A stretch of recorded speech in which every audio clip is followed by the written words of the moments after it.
and welcome to our family farm here in Kentucky. My name is Grace, and I'm the 8th generation of Emick Farms, and this is my dad, Dan, who is the 7th generation. I have with me today my little sister. She's like my partner in crime. Usually, if I'm in a piece of equipment, she's in the buddy seat. Yeah. My nephew, Miles, maybe the 9th generation. And then we have my mom, who's, call her if we need a ride, need some food. She's the one. So let's go, everybody!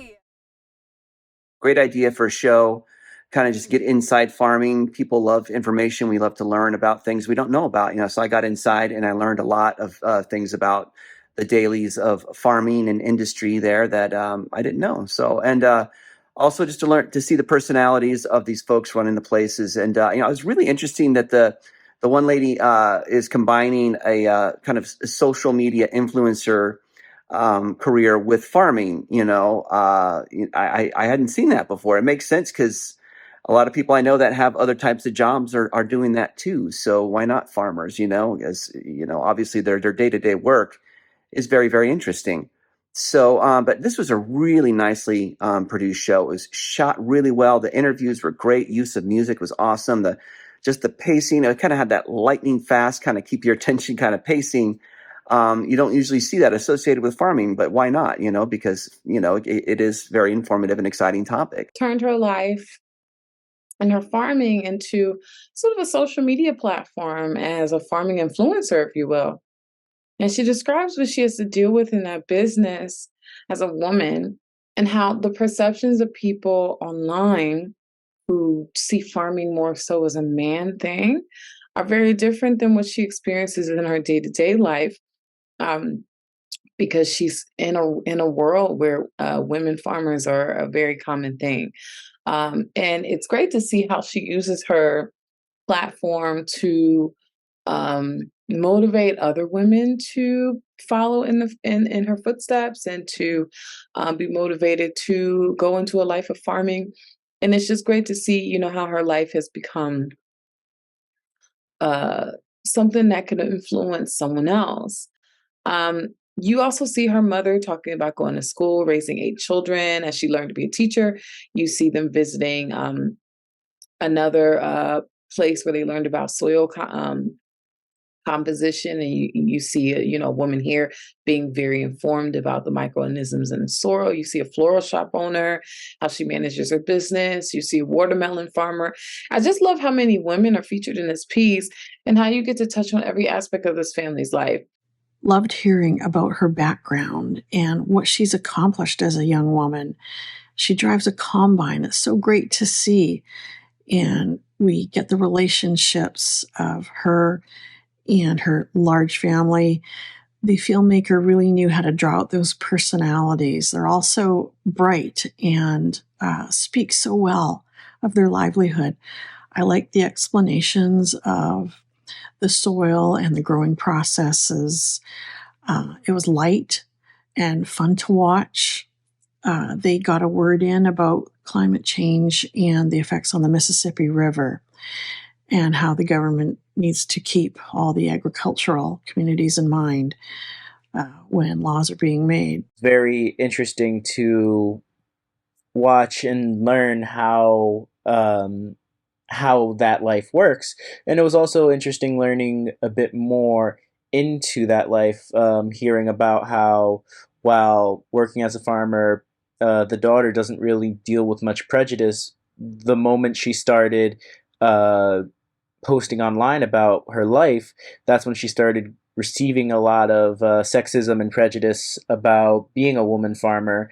And that's when she also started learning that while she has a very supportive family, not many share similar ideals, where she's heard stories about other females who their fathers are very adamantly against them becoming farmers.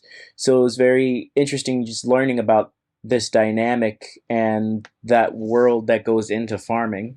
The family to the just is mixes two completely opposite worlds. So there is the work in the farm, but there's also the social media power. So bringing this reality to social media and getting hundreds and thousands of followers that keep growing and growing every day, and that becomes a second job, a second source of income, which educates people that never step foot on a field in their life. I think the short was very well done, very well developed, and I really liked the usage of cinematography, B-roll scenes, and B-roll footage, and interviews mixed with in the actual activity of farming. They make it look so cool and so much fun, and you can definitely see the family really loves it. You know, this is something that was a calling to them, and they love what they're doing, and it is fun for them. And it's fun for us to sit there and watch how much someone loves doing this, and all of the work that goes into it is crazy amazing. But, and I mean, my kudos to you guys, because I don't know if I could do it.